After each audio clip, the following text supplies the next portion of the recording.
Darling Prabhas ప్రస్తుతం fauji shooting తో బిజీగా ఉన్నాడు. ఇప్పటికే రాజాసాబ్ షూటింగ్ దాదాపుగా పూర్తవగా ఫౌజీని కూడా వీలైనంత త్వరగా కంప్లీట్ చేసేలా షూటింగ్ చేస్తున్నాడు. ఆ తర్వాత ప్రభాస్ ఫోకస్ అంతా స్పిరిట్ మీదే ఉండబోతుంది. ఇప్పటికే డార్లింగ్ సందీప్ రెడ్డి వంగాకు బల్క్ డేట్స్ ఇచ్చినట్లుగా సమాచారం. ఈ సినిమా కోసం ఏకంగా 3-4 నెలలు డేట్స్ ఇచ్చినట్లుగా చెప్తున్నారు. స్పిరిట్ కంప్లీట్ అయిన తర్వాతే సలార్ 2, కల్కి 2 మొదలుపెట్టే ఛాన్స్ ఉంది. అయితే ఈ సినిమాను గతంలోనే అధికారికంగా ప్రకటించగా త్వరలోనే గ్రాండ్ గా లాంచ్ చేయబోతున్నారు. ఇటీవలే సందీప్ రెడ్డి ఆస్థాన సంగీత దర్శకుడు హర్షవర్ధన్ రమేశ్వర్ రీసెంట్ గానే మహాబలేశ్వరంలో మ్యూజిక్ సెట్టింగ్స్ స్టార్ట్ చేశామని తెలిపాడు. స్టోరీ గురించి కూడా డిస్కస్ చేశామని, ఎలా చేయాలి, ఎలాంటి మ్యూజిక్ ఇవ్వాలనే చర్చలు జరుగుతున్నట్లుగా తెలిపాడు.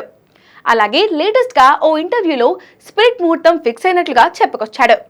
ముందు నుంచి చెప్తున్నట్లుగా ఈ ఏడాది ఉగాది రోజున పూజా కార్యక్రమాలతో స్పిరిట్ ప్రారంభించబోతున్నట్లు తెలిపారు.